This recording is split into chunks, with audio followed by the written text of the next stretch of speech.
नमस्कार विद्यार्थी मित्रांनो, मी पी.व्ही. सर. राजमुद्रा कॉम्पिटिटिव्ह फोरममध्ये तुमचं सर्वांचं स्वागत आहे. मित्रांनो, आपण जे काही आजचं आपलं जे काही सेशन आपण चालू करतोय तो सेशन आगामी होणाऱ्या कंबाईन परीक्षेसाठी अत्यंत महत्त्वाचा आहे.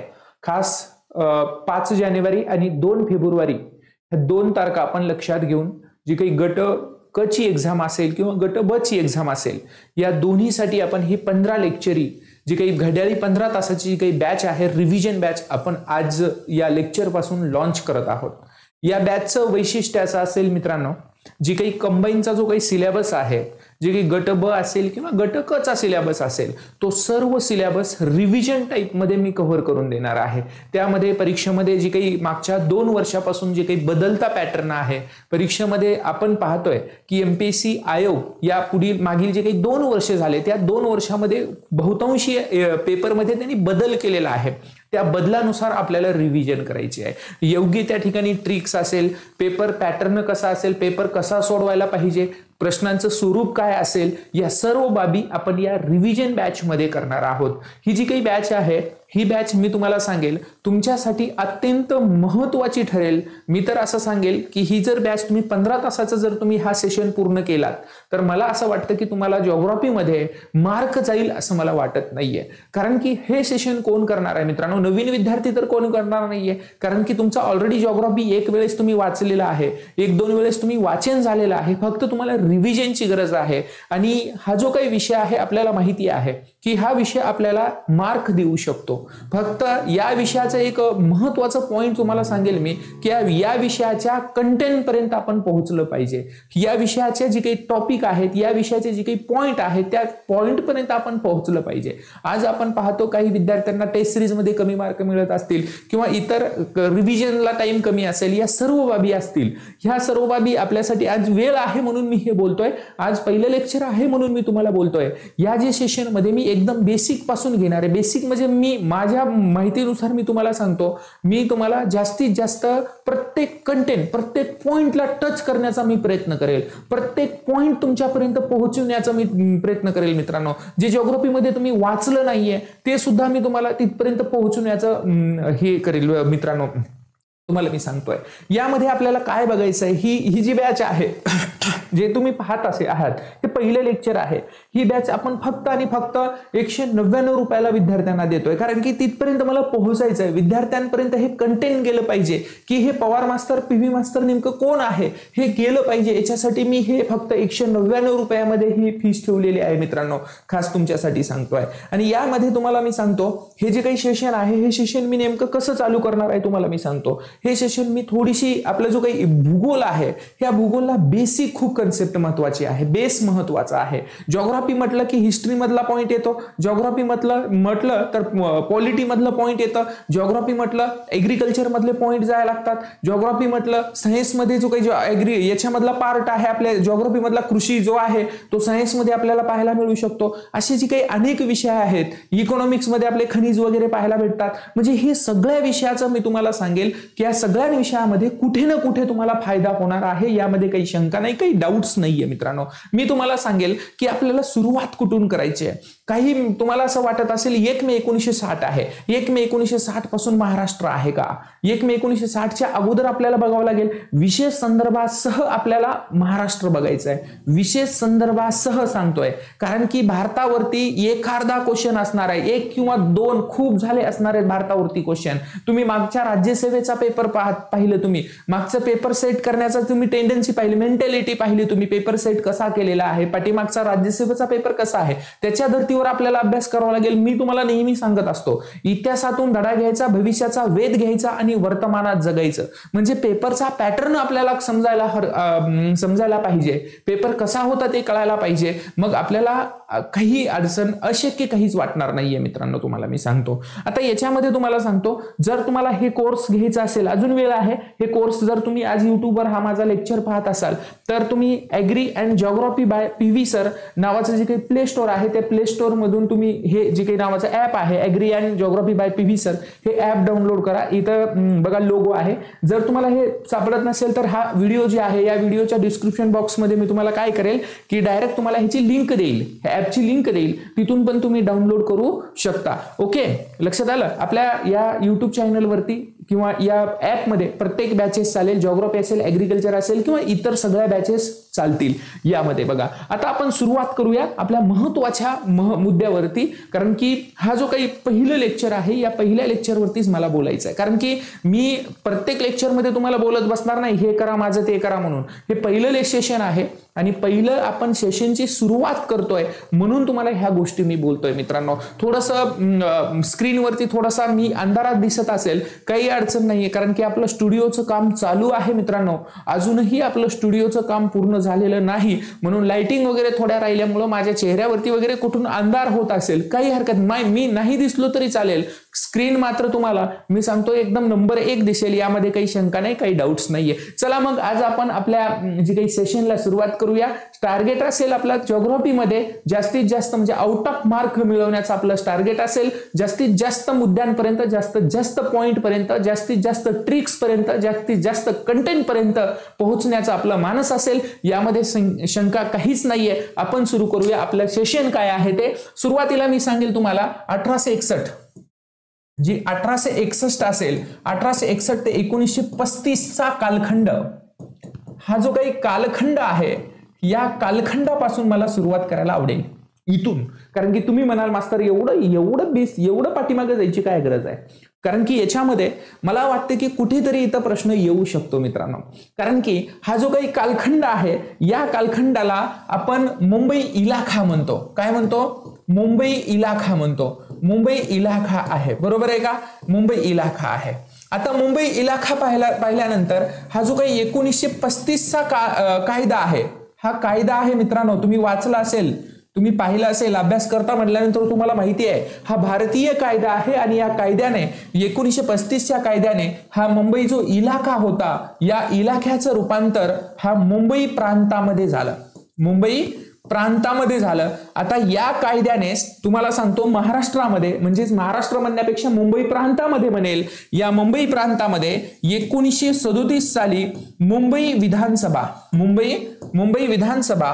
विधानसभा स्थापन झाली.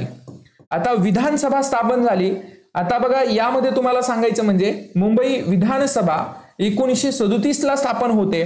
मग यावेळी निवडणूक तर लढवायला पाहिजे, कारण की यावेळेस निवडणूक लढवली होती का, यावेळेस पक्ष वगैरे होतं का? मला वाटतं 28 डिसेंबर 1885 साली पहिल्यांदाच पक्षाची स्थापना झाली. म्हणजे याच्या अगोदरचा एक पक्ष आहे भारतामध्ये, बरोबर आहे का मित्रांनो? म्हणजे 28 डिसेंबर म्हणजे 1885 साली जी काही ॲलन ह्यूम यांनी राष्ट्रीय काँग्रेस पक्ष यांनी स्थापन केले. आता राष्ट्रीय काँग्रेस पक्ष होते म्हणल्यानंतर यामध्ये या ठिकाणी निवडणूक लढली, पक्ष होतं. कारण की आज आपण पाहतोय महाराष्ट्रामध्ये आज टीव्ही जर आपण लावला तर या टेलिव्हिजनवरती डायरेक्ट आपल्याला लगेच कोणता नेता कोणत्या पार्टी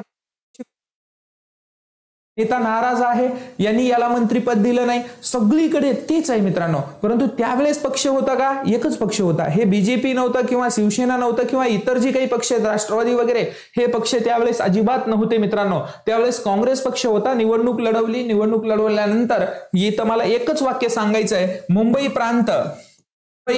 प्रांत जे आहे या मुंबई प्रांताचे पहिले मुख्यमंत्री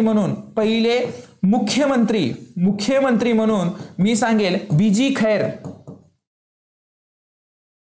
कोण? बाळ गंगाधर खैर, यानी की बीजी खैर हे मुंबई प्रांताचे पहिले मुख्यमंत्री बनले.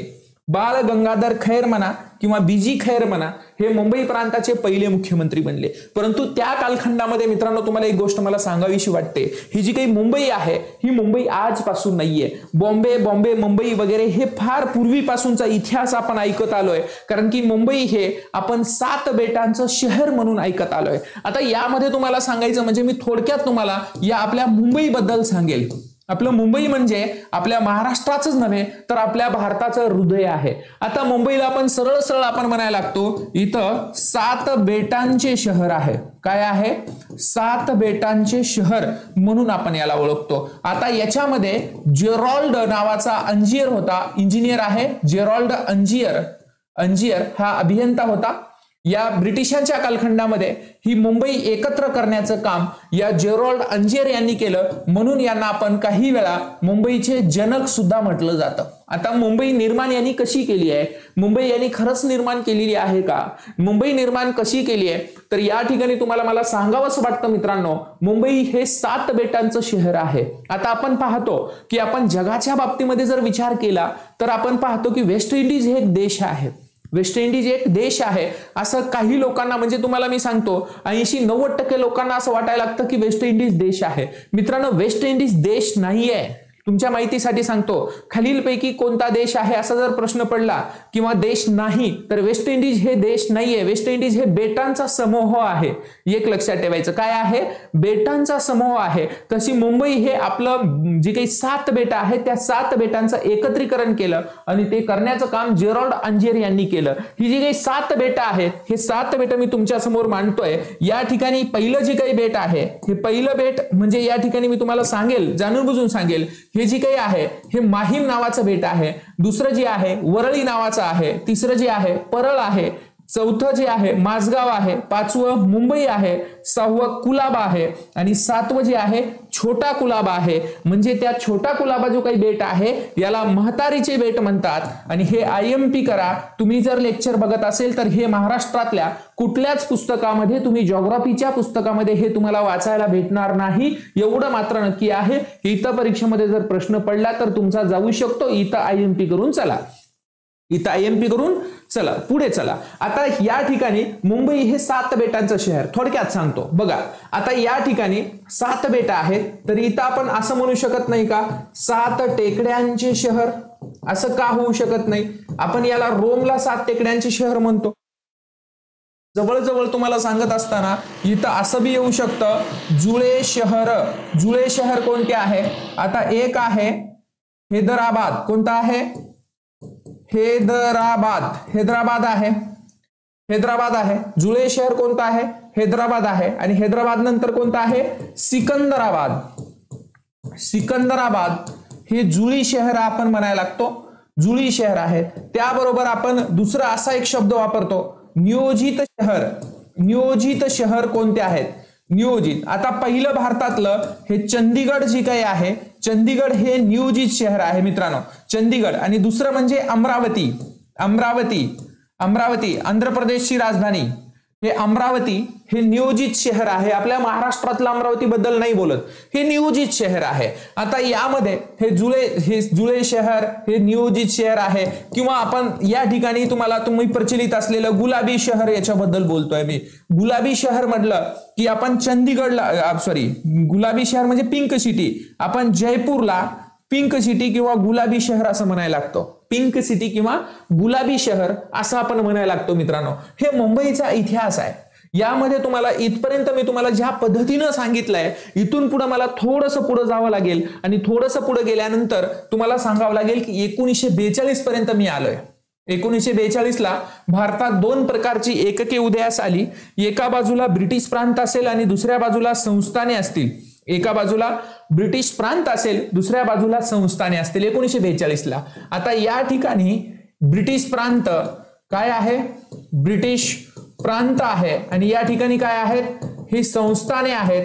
ही संस्थाने, ब्रिटिश प्रांत म्हणजे ब्रिटिश म्हणजे इंग्रज, म्हणजेच कोण? इंग्रज आहेत. संस्थाने म्हणजे राजा म्हणजे आपले जे काही राजे होते, प्रांताचे प्रमुख होते राजे, जे काही आपला हरिसिंग आपला जम्मू काश्मीरचा राजा हरिसिंग असेल, हे राजे होते. आता या पद्धतीनं, परंतु हे 1942 सालची गोष्ट आहे. परंतु यामध्ये शॉर्टकटली तुम्हाला सांगत असताना मित्रांनो, ही जरी संस्थाने वेगळी असतील तरी सुद्धा ब्रिटिशांचं या संस्थानांवरती अप्रत्यक्षपणे नियंत्रण होतं. पुढे जायला लागतो. पुढे गेल्यानंतर मित्रांनो काय होतं तुम्हाला सांगतो. 18 जुलै 1947 ची गोष्ट आहे. Very IMP. हे जवळपास काही लोकांना माहित नाही. 18 जुलै 1947. 18 जुलै 1947 ला काय होतं मित्रांनो, की भारतीय स्वातंत्र्याचा कायदा, भारतीय स्वातंत्र्याचा कायदा, भारतीय स्वातंत्र्याचा कायदा होतो. आता भारतीय स्वातंत्र्याचा कायदा इथं झाला आणि ह्या कायद्यानुसार 15 ऑगस्ट लक्षात ठेवा मित्रांनो, 15 ऑगस्ट हे सगळ्या अख्ख्या जगाला माहिती आहे, 1947 ला आपला भारत स्वतंत्र झाला. ही स्वतंत्र व्हायची डेट आहे, हा कायदा आहे, कायद्यानंतर हा स्वतंत्र झालाय मित्रांनो. भारतीय स्वातंत्र्याचा कायदा 18 जुलै 1947 आणि 15 ऑगस्ट 1947 ला आपला भारत स्वतंत्र झाला. आणि स्वतंत्र झाल्यानंतर कसं झालं मित्रांनो, तुम्हाला एक गोष्ट सांगतो. स्वतंत्र झाल्यानंतर काही जो काही भाग आहे मी तुम्हाला सांगेल. याच्यामध्ये 15 ऑगस्टला इथं हा जो काही हैदराबाद आहे, आता हैदराबाद असं लिहायचं बरं का, इथं द्र नाही लिहायचं, हैदराबाद असेल किंवा जुनागड असेल, जुनागड असेल किंवा J&K म्हणजे जम्मू काश्मीर असेल, जम्मू काश्मीर असेल. हे मोस्ट IMP बरं का पोरांनो, मोस्ट IMP लक्षात ठेवा. हे हैदराबाद, जुनागड आणि जम्मू काश्मीर.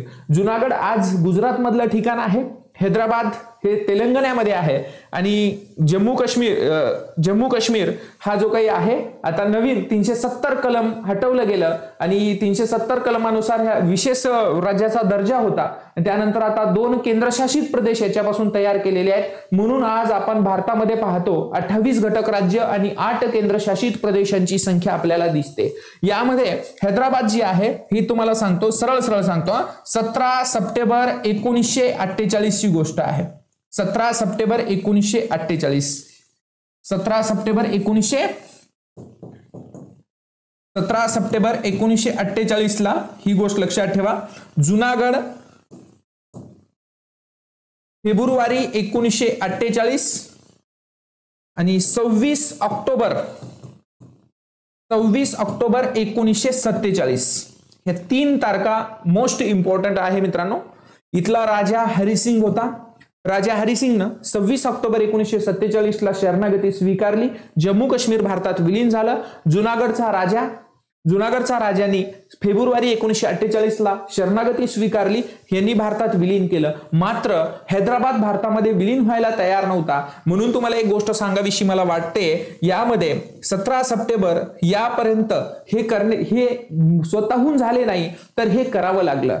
तुम्हाला सांगतो, हे याच्यासाठी एक ऑपरेशन राबवलं गेलं.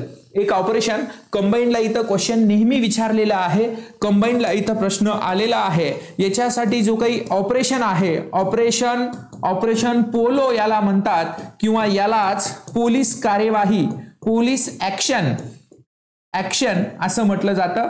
ऑपरेशन पोलो तरी नाव दिलं गेलं किंवा पोलीस ऍक्शन या नावाने तरी याला ओळखलं जातं. ही मोहीम ऑपरेशन पोलो किंवा पोलीस ऍक्शन जी आहे, ही मोहीम 17 सप्टेंबरला हैदराबाद मध्ये पोहोचली आणि हैदराबाद हे निजामांच्या तावडीतून मुक्त केलं. म्हणून 17 सप्टेंबरला आपला जो मराठवाडा आहे, हा मराठवाडा भारतामध्ये विलीन झालं. म्हणजे हैदराबाद लिगली भारताचा अविभाज्य घटक बनला. तोपर्यंत भारत जरी 1947 ला स्वतंत्र झाला असेल तरी भारतामध्ये जे काही हैदराबाद आहे तो भारताचा भाग नव्हता. परंतु लिगली ऑपरेशन पोलो किंवा पोलीस ऍक्शन या मोहिमेद्वारे 17 सप्टेंबर 1948 रोजी हैदराबाद भारतामध्ये काय झालं, विलीन झालं. लक्षात आलं इथपर्यंत. हा कंटेंट, हा IMP इथं मुद्दा येऊ शकतो कंबाईनला. हिस्ट्रीमध्ये येईल किंवा जिओग्राफीमध्ये येईल, हे लक्षात ठेवायचं. हिस्ट्रीमध्ये येऊ शकतं, पॉलिटीमध्ये येऊ शकतं, कुठेही येऊ शकतं. 18 जुलै 1947 लक्षात आलं, कुठेही येऊ शकतं. पुढचा मुद्दा बघा.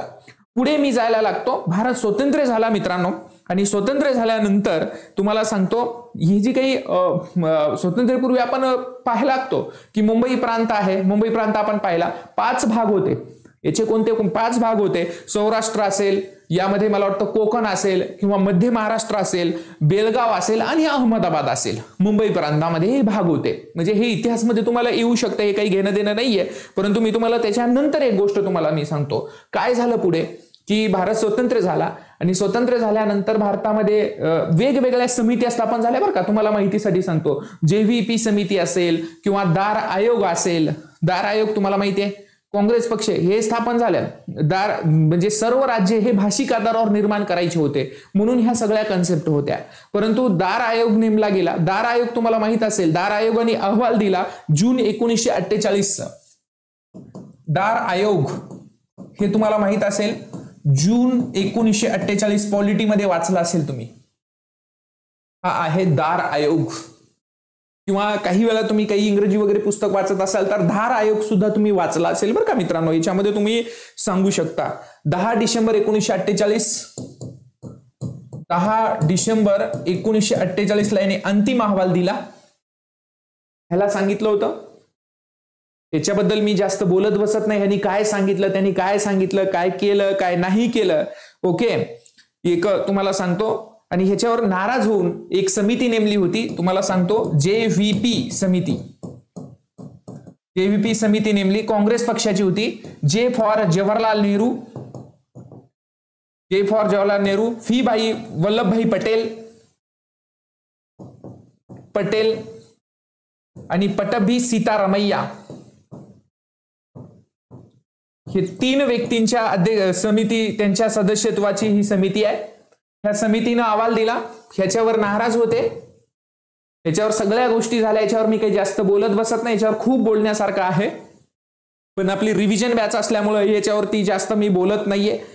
यांनी जी काही JVP समिती आहे याला सांगितल्याप्रमाणे यांनी सांगितलं, सगळ्या गोष्टी केल्या आणि लोकांमध्ये असंतोष भरपूर मोठ्या प्रमाणामध्ये वेगवेगळ्या कारणाने रोष निर्माण होत होता.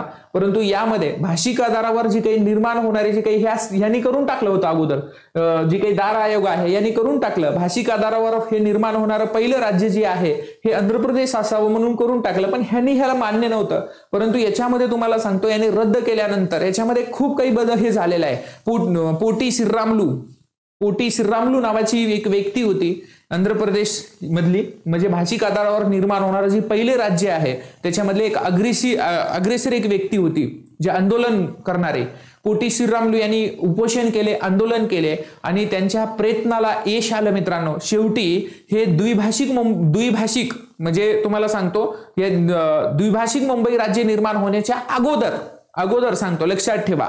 म्हणजे या ठिकाणी तुम्हाला सांगायचं म्हणजे 1 ऑक्टोबर 1953 ला, 1 ऑक्टोबर 1953 IMP, 1 ऑक्टोबर 1953 साली ही तारीख लक्षात ठेवा, परीक्षेला येते. भाषिक आधारावर आंध्र प्रदेश राज्य निर्माण झालं. म्हणजे भाषिक आधारावर निर्माण होणारं पहिलं राज्य कोणतं? आंध्र प्रदेश. फेरी IMP, भाषिक आधारावर निर्माण होणारं पहिलं राज्य कोणतं आहे? तर आंध्र प्रदेश आहे. ह्याच्या पुढे जातो प्रत्येक ठिकाणी असं वाटायला लागलं की सर्व राज्य हे भाषिक आधारावर निर्माण झाले पाहिजे, म्हणून भाषावार प्रांत रचना व पुनर्रचना आयोग स्थापन झाला.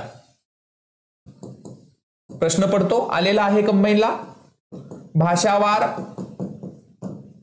प्रांत रचना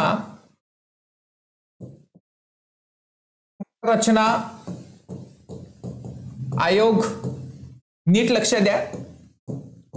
अध्यक्ष माझा दोस्त होता डॉक्टर फाजल अली, सदस्य हे पण माझे दोस्तच होते, आम्ही एकाच वर्गात होतो. यामध्ये सदस्य जे आहेत, यामध्ये डॉक्टर फाजल अली, यामध्ये हृदयनाथ कुंज आणि दुसरे सदस्य KM पन्नीकर होते. हे दोस्तच आपले KM पन्नीकर. भाषावार प्रांत रचना व पुनर्रचना आयोगाची स्थापना कधी झाली? एकच मिनिट मला बघू द्या, याने अंतिम अहवाल. ओके, भाषावार प्रांत रचना व पुनर्रचना आयोगाची स्थापना केव्हा झाली? तर 10 ऑक्टोबर 1953. परीक्षेमध्ये येऊ शकतो. पेन बदलतो थोडासा.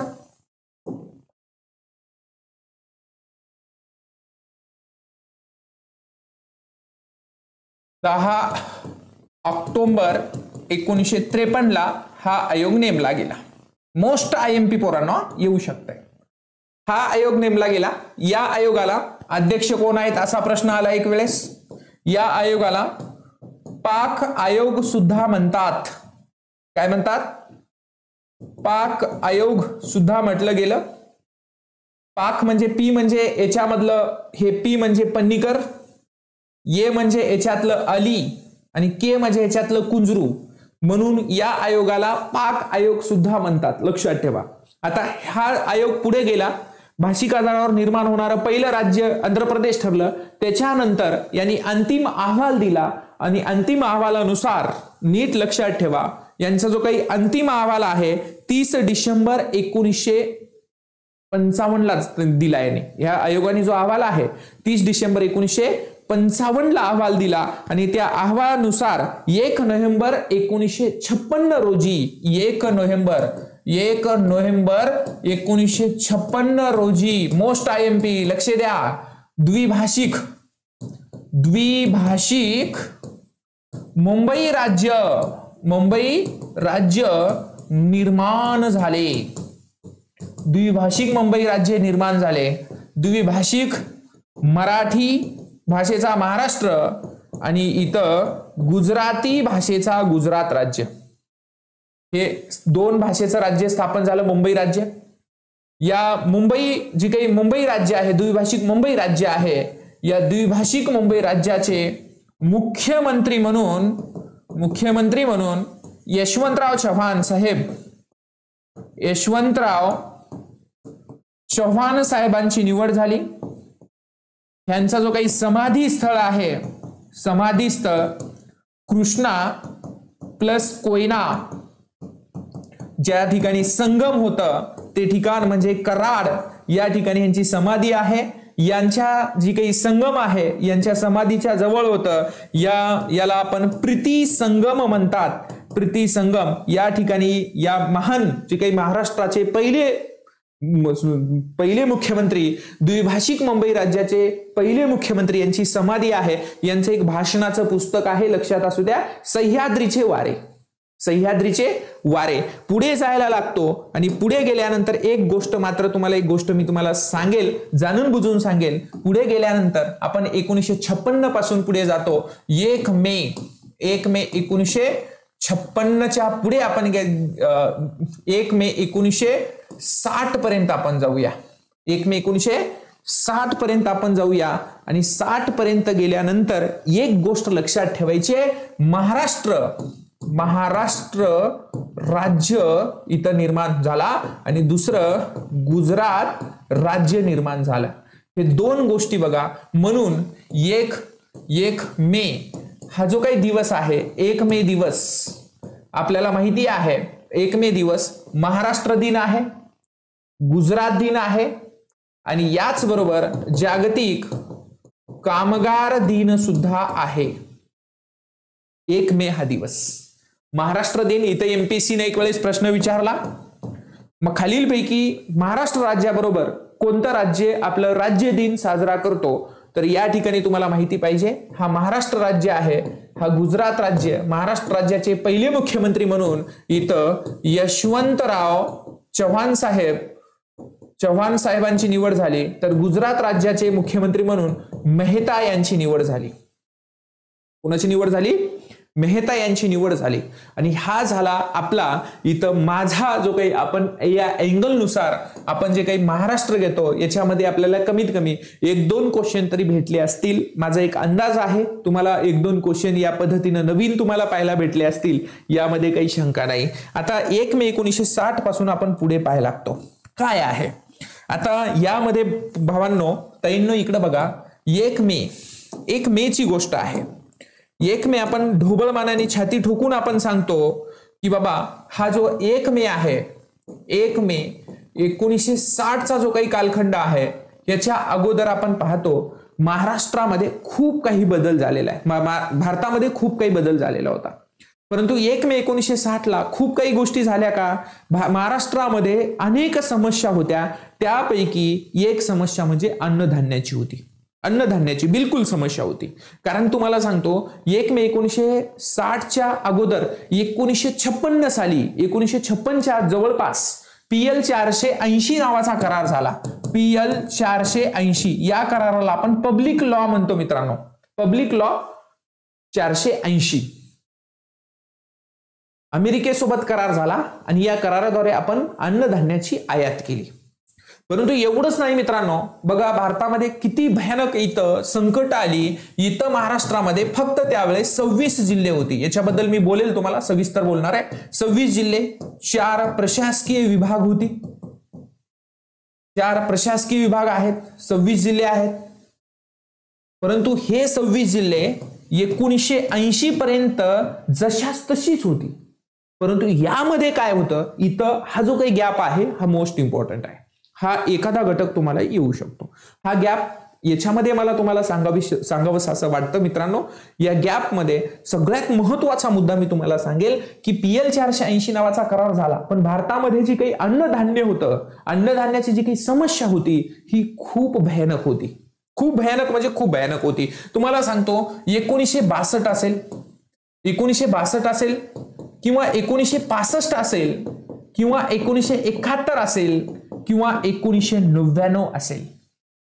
मित्रांनो मला सांगा, एखाद्या देशावर जर एवढ्या पद्धतीनं जर अटॅक होत असतील, एवढे जर एखादा देश दुसऱ्या देशासोबत एवढे युद्ध करत असेल, तर एखादा देश, मला सांगा कुठलाही देश अशाच पद्धतीनं असेल. कारण की आज जेवढ्या मजबूत स्थितीमध्ये आम्ही आहोत त्यावेळेस तेवढ्या मजबूत स्थितीमध्ये आम्ही नव्हतो. खूप समस्या होत्या. मग याच्यामध्ये 1962 ज्या वेळेस आपण पाहतो, इथं भारत आहे, भारत आणि चीनचं इथं युद्ध आहे. इथं 1965 ला भारत अँड इथं पाकिस्तानचं युद्ध आहे. इथं पण भारत अँड पाकिस्तानचं युद्ध आहे. इथं पण भारत अँड पाकिस्तानचं युद्ध आहे. काय केलं आम्ही काय केलं, इथं मोस्ट IMP 1965 झालं. लगेच 1966 ला आम्ही करार केला. 1971 झालं, लगेच 1972 ला आम्ही करार केला. लक्षात आलं. 1999 झालं, आम्ही याच वर्षी करार केला. करार करायला आम्ही थांबत नाहीये. इथं जो काही करार आहे याला म्हणतात तास्कंद करार. लाल बहादूर शास्त्रींची हत्या म्हणण्यापेक्षा मी लिगली शब्द वापरतो तुमच्यासाठी.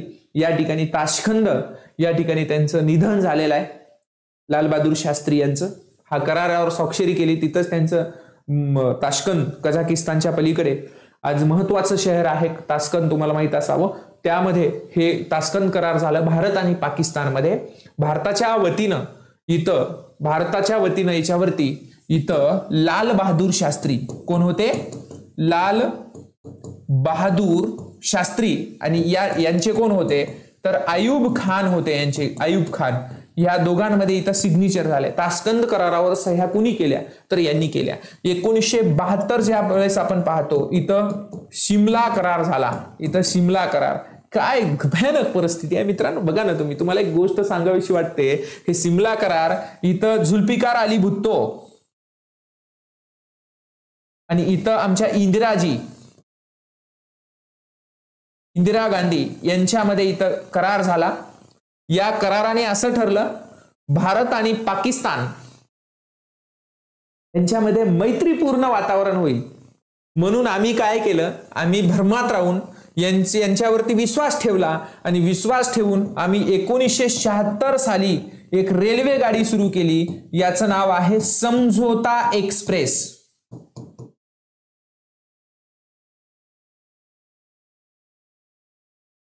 समझोता एक्सप्रेस, याच्यावरती मला तुम्हाला सांगावंसं वाटेल, याच्यावर मी बोलेल नंतर, एक जाणून बुजून मी बोलेल. याच्यावरती मार्क कंबाईनला येऊ शकतो.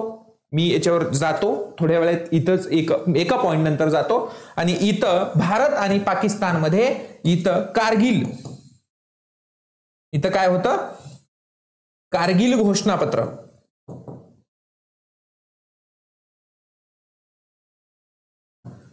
याच्यावरती सह्या आमचे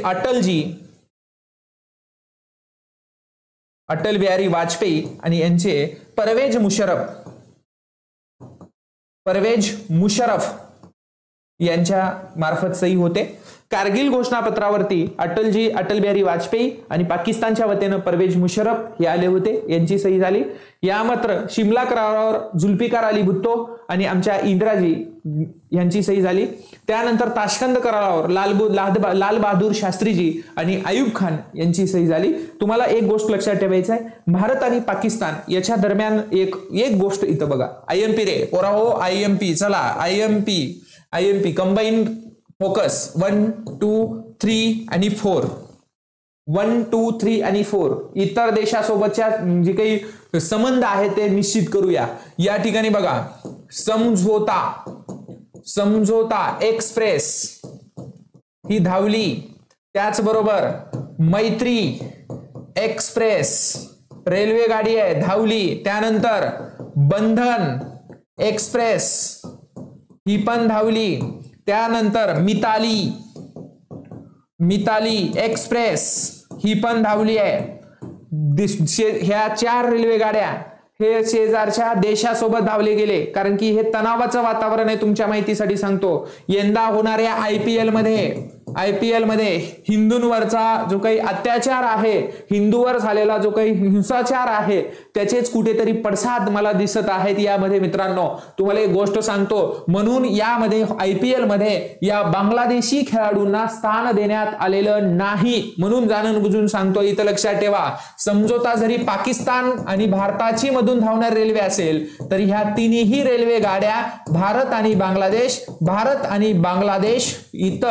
इथं पण बांगलादेश ह्या सगळ्या मैत्री असेल, बंधन एक्सप्रेस असेल किंवा मिताली एक्सप्रेस असेल, यांच्या हे जे भारत आणि बांगलादेशचे संबंध चांगले व्हावेत म्हणून ह्या तिन्ही रेल्वे गाड्या चालू केल्या. ही समझोता पाकिस्तान बरोबर आहे. इथं कुठेतरी मला असं वाटतं की याच्यावरती तुम्ही थोडंसं फोकस केलं पाहिजे, ह्यांची हिस्ट्री थोडीशी बघितली पाहिजे. लक्षात आलं? इथपर्यंत आलं. आता इथपर्यंत आम्ही थोडंसं पुढे जातो आणि पुढं मला आपण जिओग्राफी अजून चालू म्हणजे बेसिक आणखी हे करत आहोत. मित्रांनो, हे मुद्दे तुम्ही पण डोक्यात ठेवायचे आहेत की मला पण हे घेता आलं पाहिजे.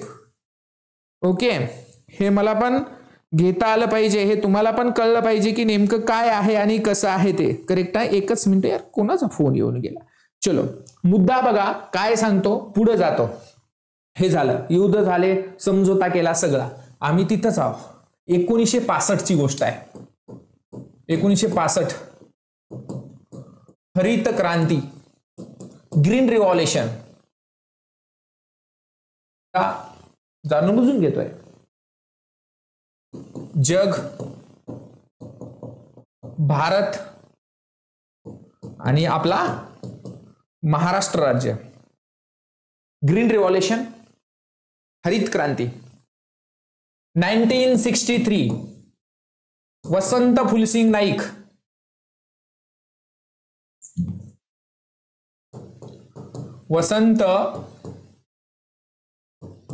फुलसिंग नाईक महाराष्ट्र राज्याचे मुख्यमंत्री.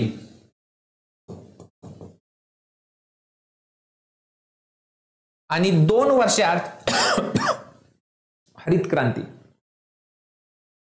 जग आहे, भारत आहे आणि महाराष्ट्र. नीट लक्ष द्या. डॉक्टर नॉर्मन बोरलॉग, कारण की भारत रत्न आहे म्हणून इथं परीक्षेमध्ये प्रश्न येऊ शकतो. नीट लक्षात ठेवा. भारत MS स्वामीनाथन, मानाकोंबू सदाशिवम स्वामीनाथन. महाराष्ट्र निश्चित नाव येईल वसंतराव नाईक यांचं.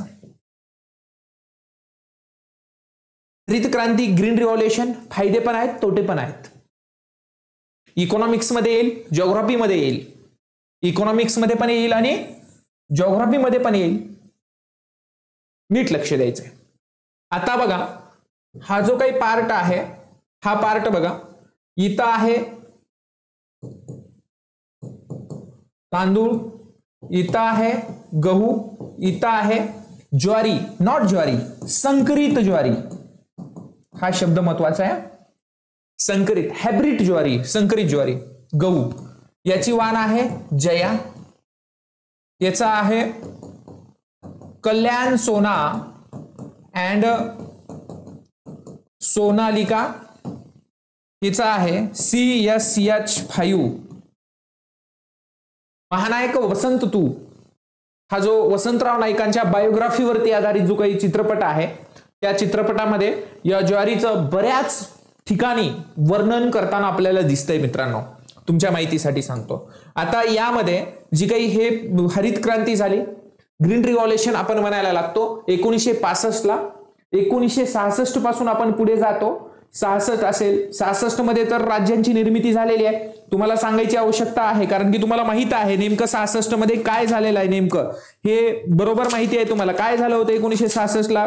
आता यामध्ये तुम्हाला मी जाणून बुजून सांगेल मित्रांनो, 1966 चा ज्यावेळेस आपण विचार करतो त्यावेळेस मला वाटतं 1966 ला हरियाणा असेल, पंजाब असेल आणि चंदीगड यांची निर्मिती आहे. 1963 ला आसाम मधून नागालँड राज्य निर्माण झालेलं आहे. 1973 ला मंत्री नागालँड मध्ये गेले, मंत्री मेघालयात गेले, असं म्हणूया आपण. हिची एक ट्रिक्स आहे. हे ट्रिक्स कोणती आहे ते आपण बघूया, काय आहे याच्यावरती आपण डिस्कशन करूया मित्रांनो. तुम्हाला मी सांगेल नेमकं कसं आहे काय आहे ते, याच्यावरती कोणते राज्य केव्हा निर्माण झाले याच्याबद्दलही मी तुम्हाला सांगेल. 1963 ला ज्यावेळेस आपण पाहिलं, 1963 ला इथं आसाम अँड नागालँड, आसाम मधून नागालँड बरं का, आसाम राज्यातून इथं नागालँड निर्माण झाला.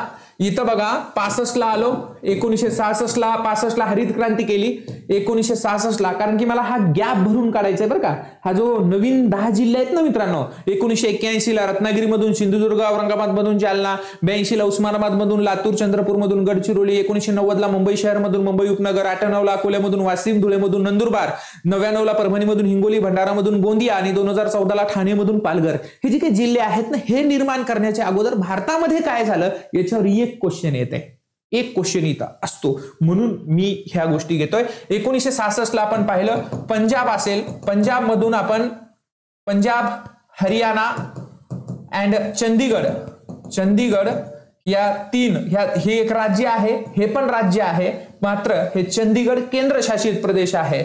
पंजाबची पण राजधानी चंदीगड आहे, हरियाणाची पण राजधानी चंदीगडच आहे आणि चंदीगडची पण राजधानी चंदीगडच आहे मित्रांनो.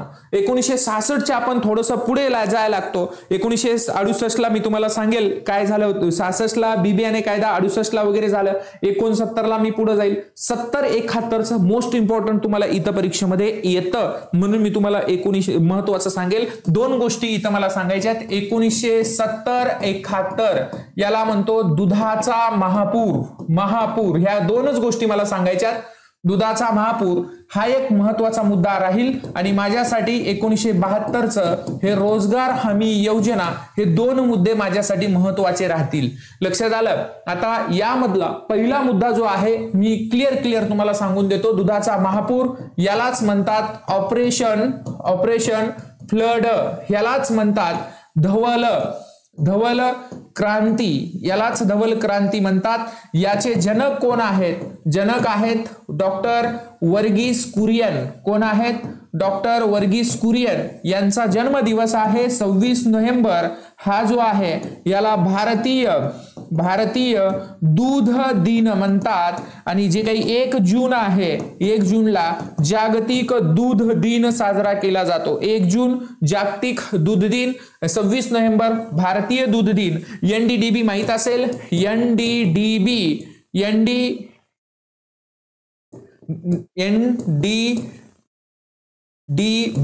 NDDB national dairy development board, Anand Gujarat, 1965. Anand Gujarat मधलं ठिकाण. हे NDDB चे पहिले चेअरमन डॉक्टर वर्गीस कुरियन यांचं निधन झालं मित्रांनो. तुमच्या माहितीसाठी सांगतो, डॉक्टर वर्गीस कुरियन यांचं 2012 मध्येच निधन झालेलं आहे. 26 नोव्हेंबर हा यांचा जन्मदिवस. भारतीय दूध दिन, 1 जून जागतिक दूध दिन. यांचं एक पुस्तक आहे, माहित असावं तुम्हाला, माझंही एक स्वप्न होतं. अत्यंत ग्रेट माणूस मी सांगेल.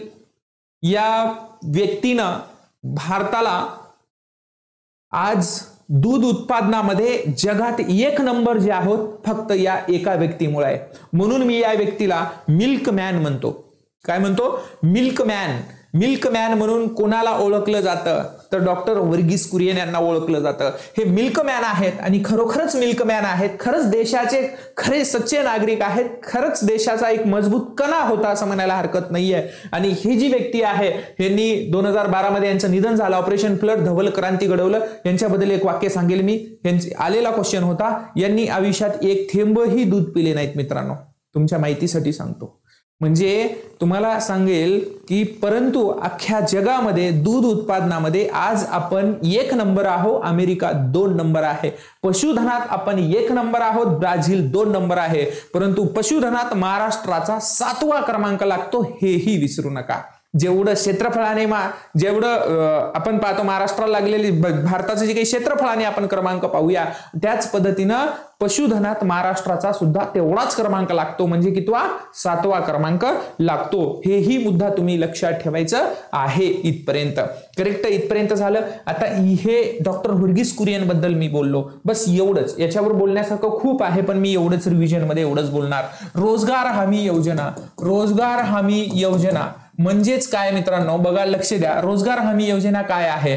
विस पागे माहित असेल, विठ्ठल सखाराम पागे. विस पागे हे विठ्ठल सखाराम पागे यांना आपण जनक म्हणतो. ही सुरू कुठे झाली? ही सांगलीला सुरू झाली. कुठे सुरू झाली? सर्वप्रथम रोजगार हमी योजना राबवणारं पहिलं राज्य कोणतं? महाराष्ट्र. रोजगार हमी योजना राबवणारं पहिलं जिल्हा कोणता महाराष्ट्रात? सांगली. रोजगार हमी योजना सांगली जिल्ह्यातील कोणत्या तालुक्यात राबवली? तासगाव. रोजगार हमी योजना राबवणारं महाराष्ट्रातलं पहिलं गाव? इसापूर.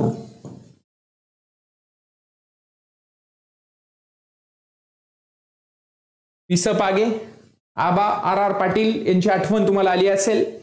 हे तासगाव, हे सांगली, महाराष्ट्र राज्य, तासगाव. परंतु इथं रोजगार हमी योजना आहे पण इथं पीक विमा योजना बरं का, ही लक्षात ठेवा. पीक विमा योजना ही पंजाब राज्याने सर्वप्रथम राबवली बरं का. पंजाब, ही पंजाब राज्याने राबवलेली योजना आहे पीक विमा योजना. रोजगार हमी योजना महाराष्ट्र, पीक विमा योजना पंजाब. इथपर्यंत आम्ही आलो. 1970-71 ला पाहिलं आणि NDDB सुद्धा पाहिलं. माझं एक स्वप्न आपण पाहिलं. ओके.